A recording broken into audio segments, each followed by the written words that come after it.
দেখলাম অনেক বড় বড় রাজনীতিবিদ যারা আছেন, শিক্ষাবিদ যারা আছেন, বুদ্ধিজীবী যারা আছেন, ওনারা বলে আমাদের কাছে সবচেয়ে বড় পরিচয় হলো আমরা বাঙালি।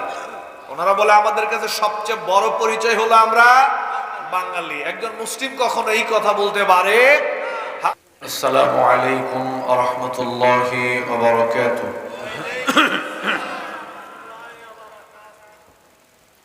ইন্নাল হামদুলিল্লাহ আলহামদুলিল্লাহি নাহমাদুহু ওয়া নাস্তাঈনুহু ওয়া নাস্তাগফিরুহু ওয়া নাউযু বিল্লাহি মিন শুরুরি আনফুসিনা ওয়া মিন সাইয়্যাতি আ'মালিনা। من يهده الله فلا مضل له ومن يضلله فلا هادي له ونشهد أن لا إله إلا الله وحده لا شريك له ونشهد أن محمدا عبد الله ورسوله الذي أرسله بالحق بشيرا ونذيرا وداعيا إلى الله بإذنه وسراجا منيرا. فقد قال الله تعالى في كلامه المجيد وفرقانه الحميد: أعوذ بالله من الشيطان الرجيم. بسم الله الرحمن الرحيم. إن الذين آمنوا وعملوا الصالحات كانت لهم جنات الفردوس نزلا. وقال تعالى: الذين آمنوا ولم يلبسوا إيمانهم بظلم أولئك لهم الأمن وهم مهتدون. وقال تعالى: يا أيها الذين آمنوا ادخلوا في السلم كافة. وقال تعالى: ما فرطنا في الكتاب من شيء. وقال تعالى: تبيانا لكل شيء. وقال تعالى: أفتؤمنون ببعض الكتاب وتكفرون ببعض.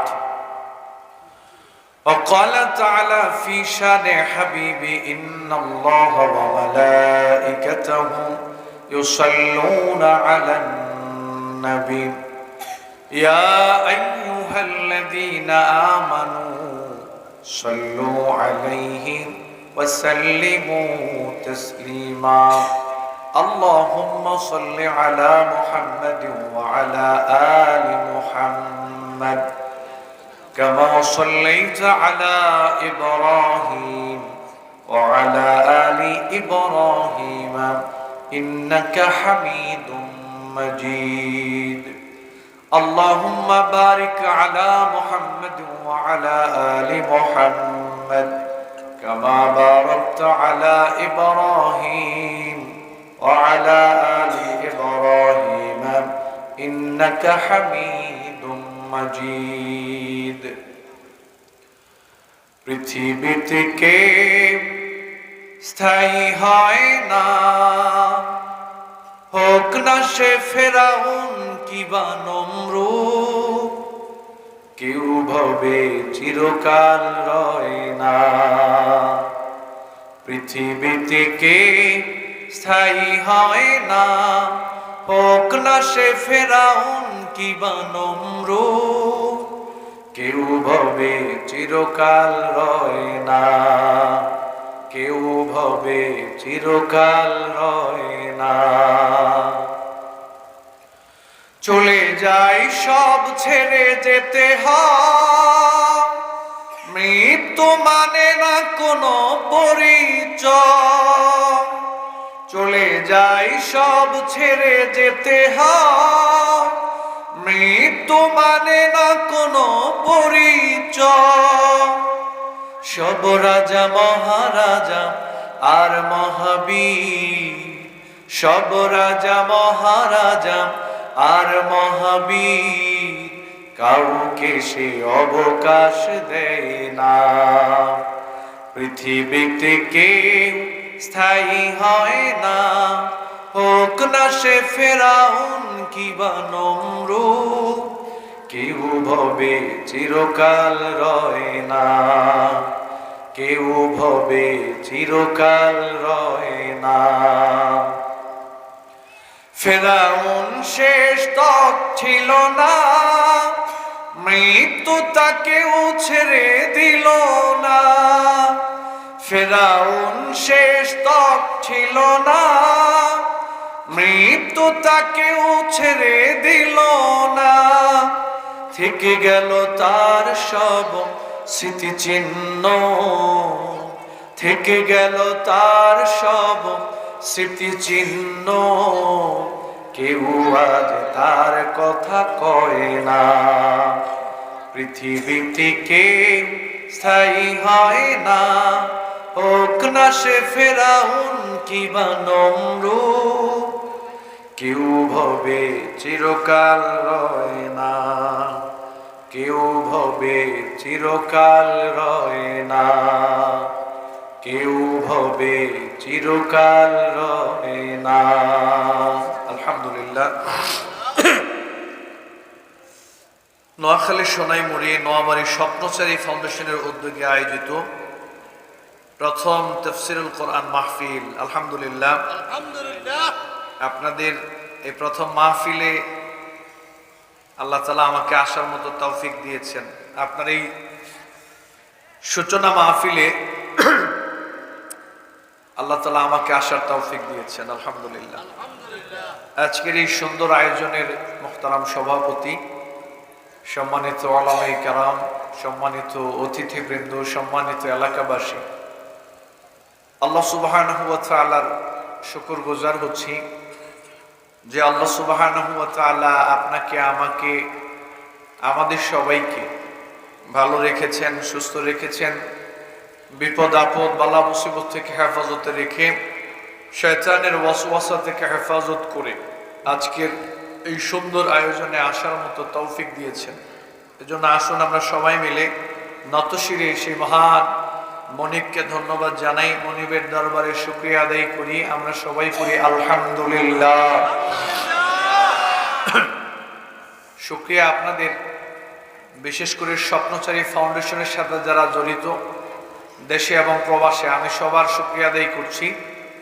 পাশাপাশি আপনাদেরও শুকরিয়া আদায় করছি যারা আপনারা আজকের এই প্রোগ্রামে এসেছেন, এই প্রোগ্রামকে বাস্তবায়ন করার জন্য আপনারা অংশগ্রহণ করেছেন। আল্লাহ যেন আপনাদের সবাইকে এর উত্তম বিনিময় দান করেন, আমরা বলি আমিন। আমি বিশেষভাবে আল্লাহ তাআলার শুকরিয়া আদায় করি, এটা আপনাদেরকে স্মরণ করিয়ে দেওয়ার জন্য কথাটা বলা। আল্লাহ সুবহানাহু ওয়া তাআলা আপনাকে আমাকে পৃথিবীতে পাঠিয়েছেন, একজন অমুসলিমকে আল্লাহ তাআলা যা দিয়েছেন, একজন মুসলিমকে আল্লাহ তাআলা তা দিয়েছেন। যেমন আসমান আল্লাহ তাআলা শুধু মুসলিমদের জন্য বানায় নাই, গোটা বিশ্ববাসীর জন্য আল্লাহ তাআলা আসমান বানিয়েছেন। জমিন আল্লাহ তাআলা শুধু মুসলিমদের জন্য বানায় নাই, গোটা বিশ্ববাসী মুসলিম অমুসলিম সবাই এই জমিনের সুবিধা ভোগ করছে। দিন শুধু আল্লাহ মুসলিমদের জন্য বানায় নাই, সবার জন্য আল্লাহ দিন দিয়েছেন। রাত শুধু আল্লাহ মুসলিমদেরকে বানায় নাই, গোটা বিশ্ববাসীর জন্য মুসলিম অমুসলিম সবাই দিন রাত্রের সুবিধা আমরা ভোগ করছি। বৃষ্টির পানি শুধু মুসলিমদের জন্য নয়, গোটা বিশ্ববাসীর জন্য। রৌদ্র শুধু মুসলিমদের জন্য নয়, গোটা বিশ্ববাসীর জন্য। হাত পা চোখ কান 3.5 হাত বডি, 50 70 80 বছর হায়াত আল্লাহ তাআলা সবাইকে সমানভাবে দিয়েছেন। এই জন্য একজন অমুসলিমকে আল্লাহ যা দিয়েছেন, একজন মুসলিমকে আল্লাহ তাআলা এভারেজ হিসাব করলে দেখা যাবে তাই দিয়েছেন। কিন্তু মুসলিম এবং অমুসলিমদের মধ্যে যদি আমরা পার্থক্য করি, তাহলে আল্লাহ তাআলা একটা নেয়ামত শুধু মুসলিমদেরকে দান করেছেন, যেটা অমুসলিমরা ভোগ করতে পারে নাই, যেটা অমুসলিমরা পায় নাই। ওই নেয়ামত অমুসলিমদেরকে আল্লাহ তাআলা দান করেন নাই। সেই নেয়ামতটা হচ্ছে অমুসলিম এবং মুসলিমদের মধ্যে পার্থক্য করার জন্য সবচাইতে বড় নেয়ামত আল্লাহ তাআলা মুসলিমদেরকে দিয়েছেন। ওই নেয়ামতের নাম হচ্ছে ঈমান। নেয়ামতের নাম কি? ঈমান। এটাই মৌলিক পার্থক্য, আর কোনো পার্থক্য নেই। কাফের, মুশরিক, মুসলিম মৌলিকভাবে আর তেমন কোনো পার্থক্য খুঁজে পাবেন না, দুই একটা পাইতে পারেন, কিন্তু মৌলিকভাবে যখনই ঈমানের পার্থক্য চলে আসবে তখন অনেক পার্থক্য সামনে চলে আসবে।